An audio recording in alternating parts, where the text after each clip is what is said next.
नमस्कार, स्वागत है आपका हमारे झारखंड में। आपके साथ मैं हूं करिश्मा।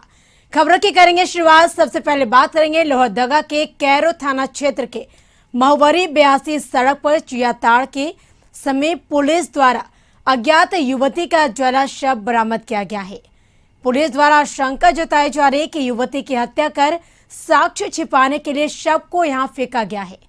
युवती के शव के ऊपर पुआल रखकर जला दिया गया, जिससे चेहरे की पहचान नहीं हो पा रही है। पुलिस का मानना है कि युवती की हत्या कर साक्ष्य छिपाने के लिए शव को जला दिया गया है। घटनास्थल के अगल बगल खून के धब्बे मिले हैं। पुलिस मामले की जांच में जुटी है।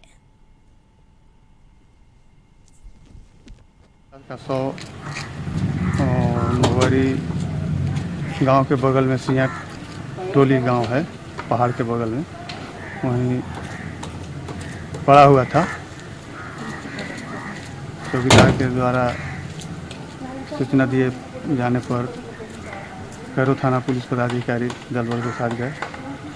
उसी को हम लोग कैरो थाना से लेकर पोस्टमार्टम के लिए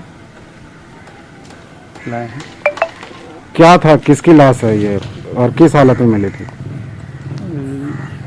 अज्ञात पड़ा हुआ था। युवती है, महिला है? हाँ, महिला है। जला हुआ है? हाँ, हल्का जला हुआ है, जला है। अधिक जानकारी के लिए लोहरदगा से हमारे सहयोगी अमित जुड़ चुके हैं हमारे साथ फोन पे। अमित, एक अज्ञात युवती का जला शव बरामद हुआ है, क्या शव की शिनाख्त हो पाई है? जी मैं बता दूं कि लोहरदगा जिले के कैरो थाना क्षेत्र के महुवरी 82 सड़क पर चियाताड़ के समीप पुलिस द्वारा एक अज्ञात युवती का जला शव बरामद किया गया था, जिसकी अभी तक कोई शिनाख्त नहीं हो पाई है। पुलिस द्वारा वही आशंका जताई जा रही है कि युवती की हत्या कर साक्ष्य छिपाने के लिए शव को यहाँ फेंका गया है। यह युवती की कहीं पे दूसरे जगह पे हत्या कर इस जगह पे ला करके फेंका गया है। आप बता दो कि युवती के शव के ऊपर पुआल रखकर जला दिया गया है, जिससे चेहरे की पहचान नहीं हो पा रही है। प्रथम दृष्टि अगर पुलिस की बात माने, युवती की हत्या कर साक्ष्य छिपाने के लिए शव को जलाया गया है। घटनास्थल के पास से खून के धब्बे और जो उसके साक्ष्य मिले हैं। पुलिस शव को पोस्टमार्टम के लिए सदर अस्पताल में फिलहाल भेज दी है। युवती की शिनाख्त करने में अन्य बिंदुओं को पड़ताल जांच करने में पुलिस जुटी हुई है। जी बिल्कुल अमित, चलिए तमाम जानकारी के लिए शुक्रिया। खबर बाघमारा से, जहां बीते 27 जून को कोयला व्यवसाय संजय लोयलका के घर कुछ अज्ञात बाइक सवार अपराधियों ने बमबाजी की घटना को अंजाम दिया था। घटना के चंद घंटों के बाद ही एक संदिग्ध युवक को हिरासत में लिया गया। वहीं घटना के 4 दिन बीत जाने के बाद देर रात संदिग्ध को पुलिस सुरक्षा के साथ घटनास्थल ले जाकर बर्माकांड का सीन रिएक्शन किया गया और इस दरमियान युवक के हाथ में बम के जगह कागज के बने गोले दिए गए। बताते चले कि संदिग्ध युवक चंद दिन पहले ही जेल से जमानत पर रिहा होकर आया था। 27 तारीख को घटना घटित हुई थी कि यहाँ इसके संजय गोयनका के घर में बम मारा गया था। 2 संदिग्ध व्यक्ति से आया था गाड़ी से, पूछताछ से तो लाया गया था। उसको रिक्रिएट किया गया था कि कैसे उसका बॉडी स्ट्रक्चर है, स्टाइल कैसे मारने का, उससे संबंधित उसका रिक्रिएशन किया गया। धनबाद के खलारी से रिश्ते को शर्मसार करने वाली घटना सामने आई है, जहां सगी फुआ ने अपने प्रेमी के साथ मिलकर 5 साल के भतीजे सुंदर भुइया की पत्थर से कूचकर हत्या कर दी और शव को घर के पीछे झाड़ियों में फेंक दिया। रिश्ते को शर्मसार कर देने वाली घटना पिपरवार थाना क्षेत्र के राजदर गांव की है और बताया जा रहा है कि फुआ ने अपने प्रेमी अनिल राम के साथ मिलकर पहले बच्चे का अपहरण कर परिजनों से लेवी के रूप में 1 लाख रुपए की मांग की और पैसा नहीं देने पर उसकी हत्या कर दी। पिपरवार पुलिस ने त्वरित कार्रवाई करते हुए शव बरामद करने के साथ ही हत्या में शामिल प्रेमी युगल को गिरफ्तार कर पूछताछ में जुट गई। वहीं परिजनों का रो रो कर बुरा हाल है।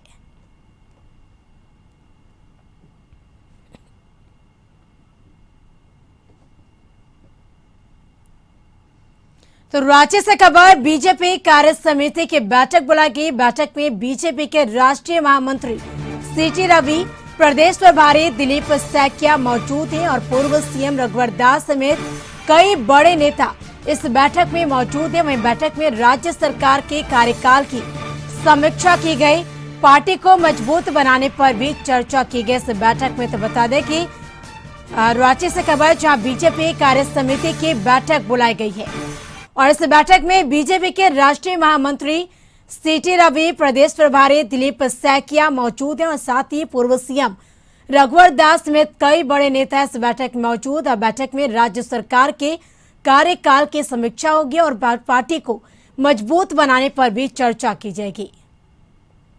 तरह से देख रहे हैं कि हमारे संगठन के सभी उच्च लोग आज इस मंच पर बैठे हुए हैं। राष्ट्रीय महामंत्री, दो महामंत्री हैं, तीनों मुख्यमंत्री बैठे हुए हैं, प्रदेश अध्यक्ष की बैठक चल रही है और हम आने वाले समय का रोडमैप तैयार करेंगे। इस सरकार के खिलाफ हम पूरी तरह से रोडमैप तैयार करेंगे माननीय प्रदेश अध्यक्ष जी की अध्यक्षता में आज कार्य समिति बैठक के माध्यम से, और आने वाले समय में किस तरह से भारतीय जनता पार्टी करके कार्यकर्ता पूरे ऊर्जा के साथ, पूरे ताकत के साथ आंदोलन को खड़ा करेगा, इसकी चर्चा। अधिक जानकारी के लिए रांची से हमारे संवाददाता संदीप जुड़ चुके हमारे साथ लाइन पे। संदीप, बीजेपी कार्य समिति की बैठक बुलाई गई है, क्या बैठक अभी भी जारी है या बैठक खत्म हो चुकी है?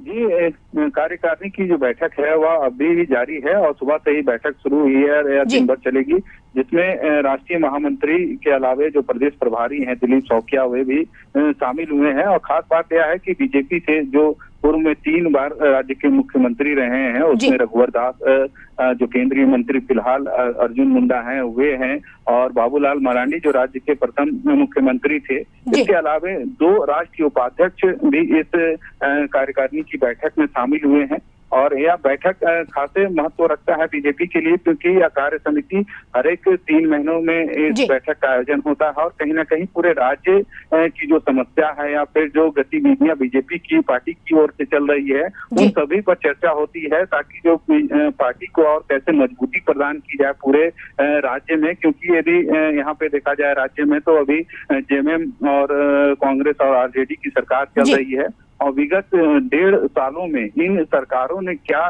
काम किए हैं राज्य में, उसकी भी चर्चा हो रही है। क्योंकि बहुत सारी जो समस्याएं हैं अब भी राज्य में है और उन समस्याओं को निदान के लिए कहीं ना कहीं बीजेपी अपना जो प्रखंड स्तर पे जो जितने भी पदाधिकारी हैं उनसे मिल के जो समस्या है उसे दूर करने की भी कोशिश करते हैं। यही वजह है इस बैठक में कई तरह की चर्चाएं हो रही है।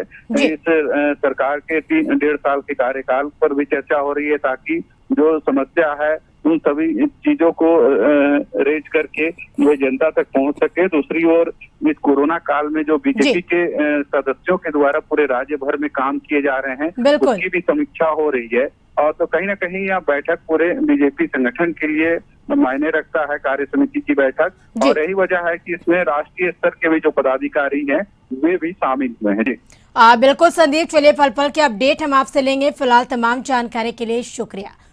पलामू से खबर, जहां पांकी विधायक डॉक्टर शशिभूषण मेहता ने सुदूर क्षेत्र का दौरा किया और सड़क नहीं होने के कारण मोटरसाइकिल से वह 1 दिवसीय दौरे पर बुधवार को मनातू प्रखंड क्षेत्र अंतर्गत डुमरी पंचायत की ग्राम गौरव, जसपुर और चिड़ी खुर्द पहुंचे थे। यह पहला मौका था कि जब कोई जनप्रतिनिधि अपने दल बल के साथ गांव के दौरे पर पहुंचा हो। विधायक के इस दौरे से ग्रामीणों में काफी खुशी देखी गई और इस दौरान विधायक ने गांव के ग्रामीणों में सबसे पहला मांग सड़क का किया। विधायक डॉक्टर मेहता ने ग्रामीणों को भरोसा दिलाया कि बहुत जल्द इस गांव में सड़क बनाकर प्रखंड मुख्यालय से जोड़ा जाएगा। विधायक डॉक्टर मेहता ग्रामीणों से अलग अलग चर्चा कर उनकी समस्याओं को जाना और जल्द निराकरण करने का आश्वासन भी दिया। डॉक्टर्स डे के मौके पर प्रदेश कांग्रेस कमेटी ने आज रांची के सदर अस्पताल पहुंच सिविल सर्जन समेत रांची सदर अस्पताल में कार्यरत सभी डॉक्टरों को सम्मानित किया। इस मौके पर civil surgeon doctor Vinod Kumar ने युवा डॉक्टरों को संदेश जारी करते हुए कहा कि जिस प्रकार इस महामारी में हमारे डॉक्टरों ने कार्य किए और एक उदाहरण पेश किया, मैं चाहूंगा कि ऐसे ही सहयोग से अन्य महामारी में भी हमारे डॉक्टर आगे बढ़कर कार्य करें। वहीं प्रदेश कांग्रेस कमेटी के प्रवक्ता आलोक दुबे ने डॉक्टर की तारीफ करते हुए कहा कि इस पूरे महामारी काल में डॉक्टरों ने अपनी सेवा कर्मठता और चिकित्सा और बलिदान का परिचय दिया।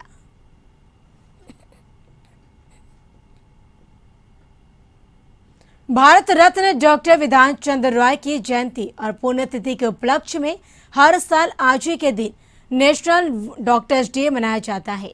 यह विशेष दिन उस सभी डॉक्टरों और स्वास्थ्य कर्मियों को समर्पित है जो अपनी जान जोखिम में डालकर लोगों की सेवा कर रहे हैं। और सीसीएल अस्पताल नेत्र रोग विशेषज्ञ डॉक्टर उत्पला चक्रवर्ती हर दिन डॉक्टर डे मनाती है। उनका मानना है कि मरीज खुश रहें, इसी में डॉक्टरों की खुशी है। शिशु और बाल रोग विशेषज्ञ डॉक्टर मीता पॉल बताती हैं कि डॉक्टर विधान चंद्र रॉय की स्मृति में डॉक्टर्स डे मनाया जाता है। वहीं कोरोना की संभावित तीसरी लहर में बच्चों को ज्यादा खतरा बताया जा रहा। ऐसे में डॉक्टर मीता पॉल का मानना है कि डॉक्टर की पूरी कोशिश ज्यादा से ज्यादा राहत पहुंचाने की होगी। कोरोना काल में जहां डॉक्टर की महिमा बढ़ी है, वहीं उन पर हमले भी बढ़े हैं। एक आंकड़े के अनुसार कोरोना काल में राज्य के 61 डॉक्टरों ने अपने प्राण गंवाए हैं। Asking me what you are doing on Doctor's Day. For us, every day is Doctor's Day. Our patients should be happy with us, and we want to do the best for the patient. Chandra Roy, whose birth as well as death anniversary falls on this day, that is 1st July. Though because he was a very great doctor, हम लोग भी he is a role model for all of us. All apprehending third wave, हम लोग सोच रहे हैं कि अब थर्ड वेव भी आने वाला है और जिसमें हम सोच रहे हैं कि हो सकता है बच्चे ज़्यादा इन्फेक्टेड हो। तो इस कंडीशन में एज अ पीडियाट्रिशियन हम लोगों की प्रिपरेशन और भी तेज कर दिए हैं। देवघर में डॉक्टर्स डे के अवसर पर स्थानीय क्लिनिक में रेड क्रॉस सोसाइटी के द्वारा रक्तदान शिविर का आयोजन किया गया। क्लिनिक के निर्देशक डॉक्टर अमित कुमार के नेतृत्व में युवाओं ने बढ़ चढ़कर रक्तदान किया। इस मौके पर पहली बार रक्तदान करती युवतियों ने रक्तदान करने का संदेश दिया। रक्तदान शिविर को सफल बनाने में रेड क्रॉस सोसाइटी के उपाध्यक्ष पीयूष जायसवाल, कोषाध्यक्ष राजकुमार वर्णेवाल, अजय कुमार मिश्रा, मयंक कुमार सहित कई सदस्य महत्वपूर्ण भूमिका निभाई। इस मौके पर डॉक्टर अमित कुमार ने कहा कि रक्तदान कर हम दूसरों के जीवन दान देते हैं। दूसरों के यानी रक्तदान करना स्वास्थ्य के लिए भी लाभकारी है। के उपलक्ष्य में ये ब्लड डोनेशन कैंप लगाया गया है। ये एक अवेयरनेस कैंप है जहाँ पे डॉक्टर के क्या क्लिनिक में अगर कैंप होता है लोग इससे थोड़ा जागरूक हो कि ब्लड डोनेट करने से जो भ्रांति है कि ब्लड की कमी होती है, कोई सोचता है कि हम ब्लड डोनेट करें तो हमारे शरीर में ब्लड की कमी होगी, कमजोरी होगी, ये भ्रांति ना हो और ब्लड डोनेट करने से आदमी स्वस्थ रहता है, बल्कि हीमोग्लोबिन की कमी नहीं होती है। यहाँ रुकेंगे एक छोटे से ब्रेक के लिए। ब्रेक के बाद खबरों का सिलसिला जारी रहेगा। सरायकेला में भारतीय स्टेट बैंक ने अपना 66वां वर्षगांठ स्टेट बैंक दिवस के रूप में मनाया। जहां वर्षगांठ मनाते हुए बैंक के बताते चले कि क्षेत्रीय प्रबंधक ने संबंधित ग्राहकों से व्यक्तिगत तौर पर मिलकर उन्हें एक सुंदर प्रशस्ति पत्र के साथ उपहार स्वरूप एक पौधा प्रदान किया। जानकारी देते हुए क्षेत्रीय प्रबंधक सुनील कुमार असद ने बताया कि यह पूरे स्टेट बैंक परिवार के लिए काफी गौरव का क्षण है। वह इतने बड़े दिन को भी अपने ग्राहकों के साथ बिताना चाहते हैं। भारतीय स्टेट बैंक के एक महत्वपूर्ण ग्राहक विकास सिंह ने बताया कि यह उनके लिए बहुत ही अर्थपूर्ण है, क्योंकि भारत स्टेट बैंक के साथ वे अपने व्यापार के शुरुआती समय से जुड़े हुए हैं और आज जब बैंक अपना सबसे महत्वपूर्ण दिवस मना रही है तो बैंक ने एक ग्राहक को सम्मान देकर बड़ी कृतज्ञता दिखाई है। बैंक के द्वारा भी कई ग्राहकों को प्रशस्ति पत्र और पौधा प्रदान कर उन्हें उत्साहित किया गया। किसी बड़े बैंक के द्वारा इतना बड़ा कदम अपने आप में एक अच्छा विषय है।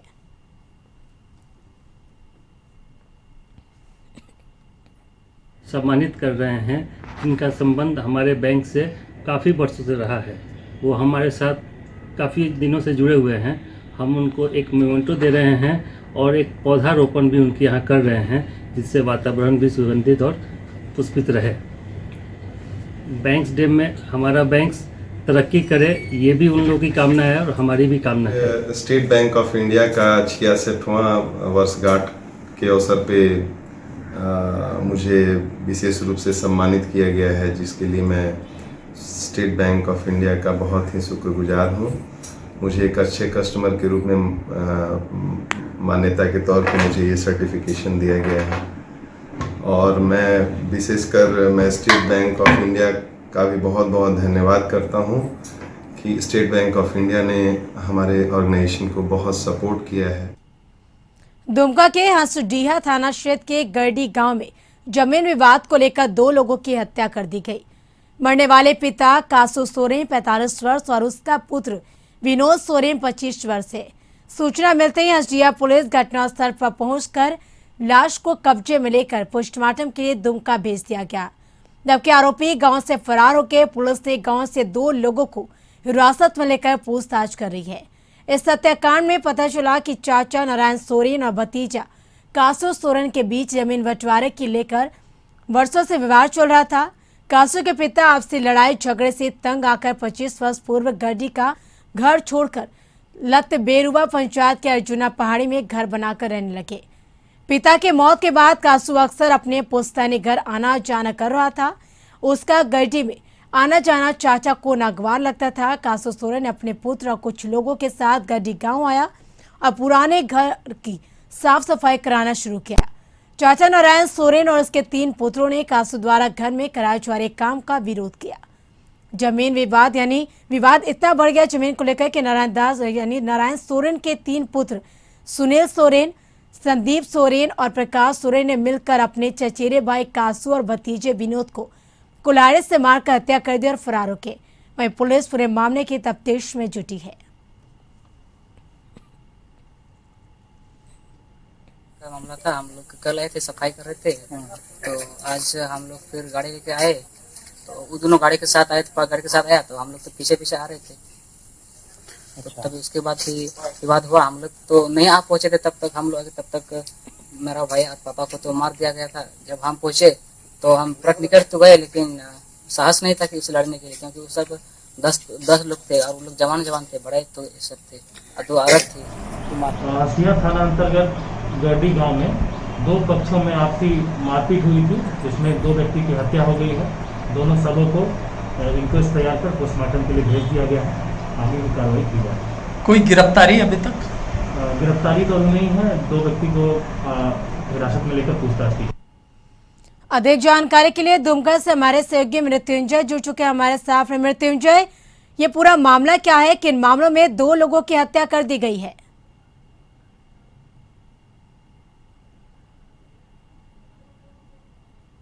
ये मामला चला आ रहा है जी। जब भी नारायण सोरेन का भाई ताती सोरेन की जब शादी दूसरे गांव में हो गई, वो घर जमाई बन गया, उसके बाद से ही नारायण सोरेन और उसके बीच विवाद शुरू हो गया। क्योंकि घर जमाई बनने के बाद जो है, जमाई बनने के बाद उनकी सारी प्रॉपर्टी जो उनको ससुराल में मिलती है जी। इसके बाद नारायण सोरेन को ये हुआ कि ये सारी प्रॉपर्टी हड़प ली जाए।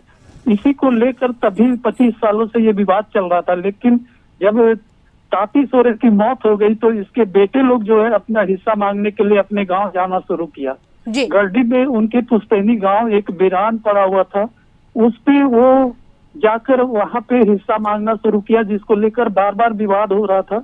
इसको लेकर हंसडीहा थाना में भी पुलिस ने मध्यस्थता की, लेकिन इससे कोई समाधान नहीं निकला।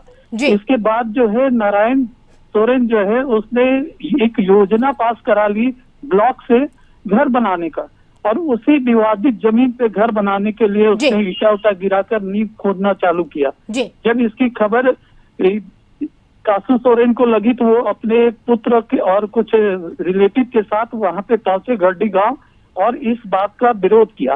विरोध इतना बढ़ा कि उसमें एक पक्ष ने जो है उसने जो है कासू और उसके बेटे को मौत की घाट उतार दी, और इस मारपीट में ये दोनों भी घायल हुए थे, दूसरे पक्ष के भी, जो आज पुलिस ने दोनों को गिरफ्तार करके दुमका कोर्ट में प्रस्तुत किया है, जहाँ से इनको जेल भेजा जाएगा। बाकी जो फरार आरोपी हैं उनको भी पकड़ने की जो है पुलिस लगातार छापेमारी कर रही है। जी बिल्कुल मृत्युंजय, चलिए तमाम जानकारी के लिए शुक्रिया। बोकारो से खबर 3 माह से बीमार बिन मां की 3 वर्षीय सृष्टि को किसी ऐसे रहनुमा की जरूरत है जो उसका इलाज करा सके। सृष्टि के किडनी में अल्सर है, जिस कारण उसकी एक किडनी निकालनी बहुत जरूरी है, लेकिन पैसे के अभाव में उसके नाना नानी उसका पता चले कि ऑपरेशन नहीं करा पा रहे हैं। बच्चे के इलाज कराने की बात कहने पर सृष्टि की मां को उसके पिता और घर वालों ने जलाकर मार देने का काम किया था। फिलहाल कुछ समाज सेवी सृष्टि की मदद के लिए आगे आए और उसे सहायता राशि भी देने का काम कर रहे हैं।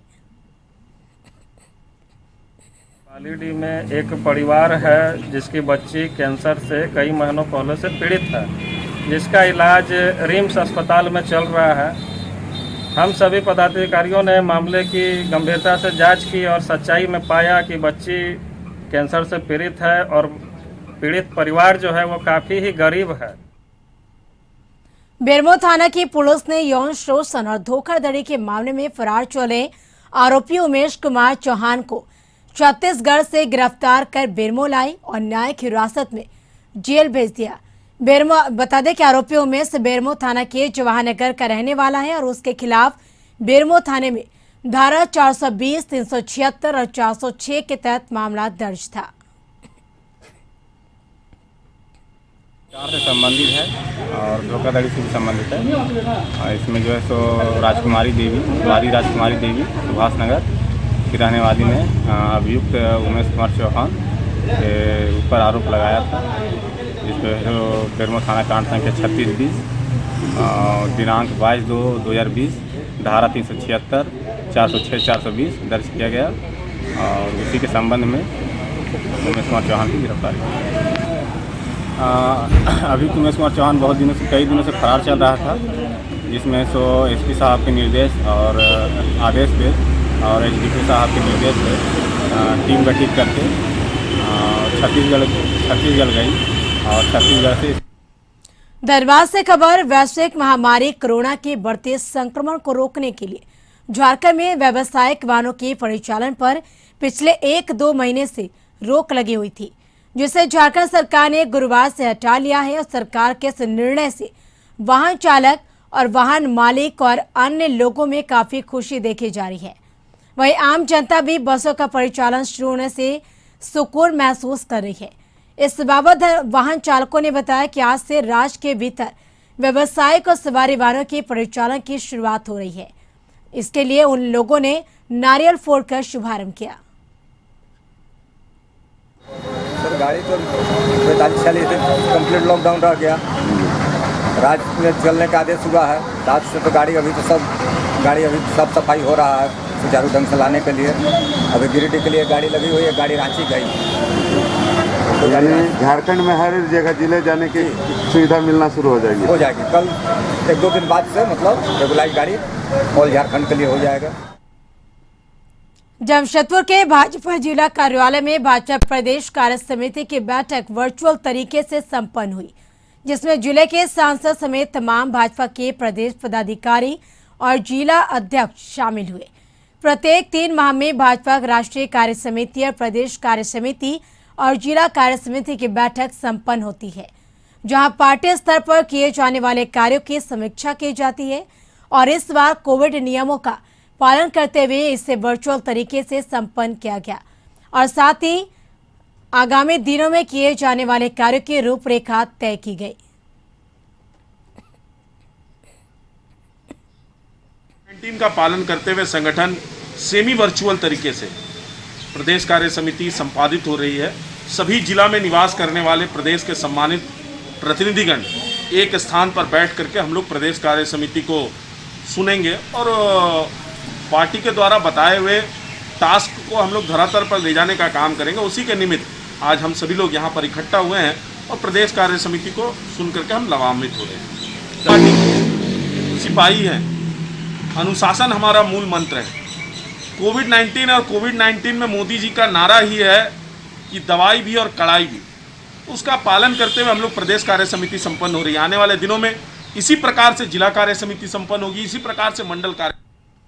खबर रांची से, जहां पंचायत सचिव लिपिक की नियुक्ति को लेकर सरकार बार टाल दिया जा रहा। सरकार की तरफ से और उच्च न्यायालय की फटकार के बाद भी हेमंत सरकार इस पर कोई निर्णय नहीं ले पा रही। यहां तक कि पूर्व नियोजन नीति रद्द होने के बाद अब तक नई नियोजन तक नहीं बन पाई है।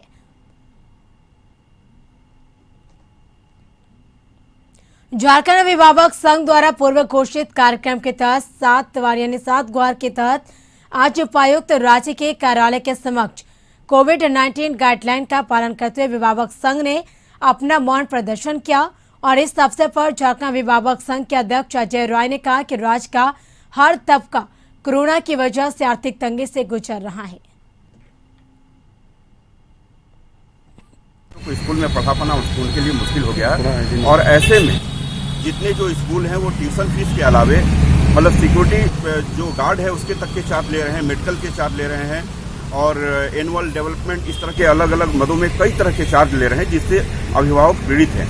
और इसको लेकर के हम झारखंड अभिभावक संघ की ओर से 7 गुहार के तहत आज हम लोग पहला कार्यक्रम उपायुक्त कार्यालय के समक्ष कर रहे हैं। जिनके माँ बाप गुजर चुके हैं, कोई किसी ने बाप खोया है, किसी ने माँ खोया है, किसी ने दोनों को खोया है, वैसे बच्चों का पठन पाठन फ्री में हो इसकी व्यवस्था करनी चाहिए। लेकिन जिस तरीके से हम लोग देख रहे हैं कि राज्य सरकार का जो रुख है अभी तक इस पर कहीं कुछ। झारखंड में लॉकडाउन के बाद अनलॉक की प्रक्रिया शुरू कर दी गई। लगातार सरकार के द्वारा संशोधित कर नए गाइडलाइन जारी किए जा रहे हैं। देवघर में सरकार ने नए लॉकडाउन के नियमों के तहत नई व्यवस्था लागू कर दी, लेकिन इससे मंदिर को खोलने को लेकर कोई भी आदेश जारी नहीं हुआ। आज बाबा मंदिर क्षेत्र के खुदरा व्यापारी संगठन ने कटोरा लेकर भीख मांगते हुए विरोध प्रदर्शन किया। तब पूर्णतः मंदिर पर आश्रित है और मंदिर जो है कोरोना काल से बंद पड़ा हुआ है। लोगों का समस्या है, मंदिर पर पूर्णतः हम लोग आश्रित दुकानदार हैं। पिछले 14 महीना से हम लोग भुखमरी के कगार पर है, मंदिर बंद रहने के कारण। हमारे सरकार से निवेदन है कि वो मंदिर जल्द से जल्द खोला जाए, अन्यथा हम लोग को बहुत अधिक स्थिति खराब हो चुकी है, एकदम दयनीय स्थिति है। घर का हालत ये है कि घर में हांडी चढ़ता है तो उसमें पत्थर रख के बच्चों को फुसलाया जाता है कि हम लोग पास खाने का औकात नहीं है। जब तक मंदिर नहीं खुलेगी हम लोग का हालत अब से बदतर होते जाएगी। सरकार से निवेदन है, हम लोग को पारिवारिक बहुत कष्ट है। इसके साथ इस बुलेटिन में फिलहाल इतना ही। आप बने रहे कशिश न्यूज के साथ। नमस्कार।